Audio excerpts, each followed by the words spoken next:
identify the bad factors, which is like fat and sugar, let's say. So you say eating healthier is eating less fat and less sugar. So like you can tackle it in parts. Like this week I'm gonna try to eat low fat. Yep.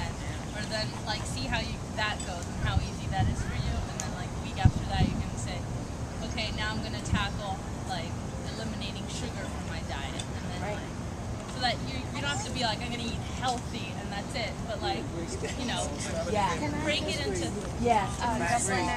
that's my biggest thing when people come to me for weight and nutrition guidance as a physician.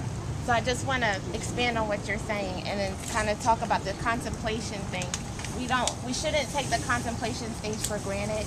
Any habit that you're going to want to try to change, like I'm not even going to talk about weight and exercise and nutrition, and we all know that's why we're here. But say somebody's a smoker and you want to quit smoking, they have to be ready. They have to want to do it. They have to think about doing it.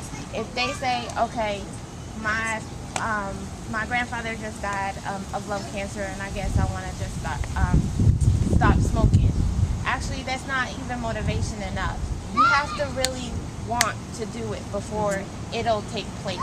And understand that changing any habit, there's many times that people have to try and fail. So you're gonna fail if you're not ready. So the first thing to assess is, am I ready? And that is the contemplation, that's the, am I able, is it worth it? All of that goes into that. And then I like the thing about the goals. It's good to set a big goal. I want to lose weight. I want to be healthier. I want to bring down my blood pressure. But how do you go about doing that?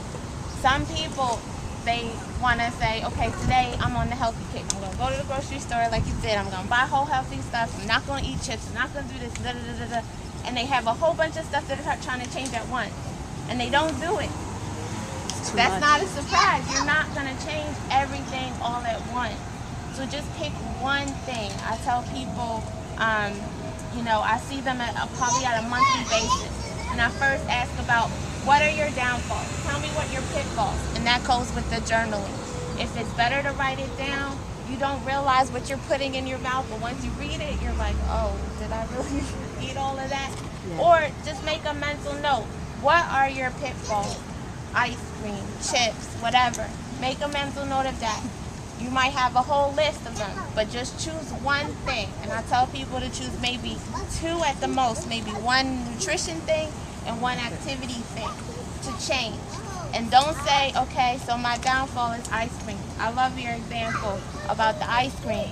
And say, I'm never going to eat ice cream ever again in my life. No. That is not true. It's not going to happen. The first time you put a scoop of ice cream in your mouth, you're going to feel horrible, guilty, like, forget it, I'm not doing this thing anymore. And that's how we don't, follow through. So just saying, I eat a gallon of ice cream a day. And now I'm just going to eat maybe a half a gallon of ice cream a day. And do that for that first week. Or say, I eat a bowl of ice cream every day of the week. Well, for this week, one day out of the week, I'm going to substitute that bowl of ice cream for a bowl of fruit. And then the second week, 2 days of that bowl of ice cream for a bowl of fruit. And that's how you start to build and change on your habit. And just remember, don't try to do everything at once. Just pick one thing and work on it for a week at a time. And then a week becomes a month. And then a month becomes a few months. Then a few months becomes a year. So, and it takes 21 days it takes like 3 days to make a habit, and it takes 21 days to actually break that habit. So it's really easy to get into bad habits, but it takes a little bit of work. But once you do that thing for a month, I'm guaranteeing you it's going to be in your lifestyle. And one other thing is to make it reasonable for your lifestyle. If you know yourself, be honest. Like, that is not me. I'm not going to go jogging around the block 10 times a day. Don't set that goal. That's not you. So just be realistic for you. Do something that you enjoy. Have a partner. Have some, what do you call it? A buddy that kind of, keeps you in check.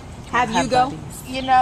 And this is a great place to start. So you guys are on your way. They're going to guide you to developing these healthy habits. Use the program, and you'll be set. But just wanted to say, don't get discouraged. One thing at a time. Just pick one thing at a time.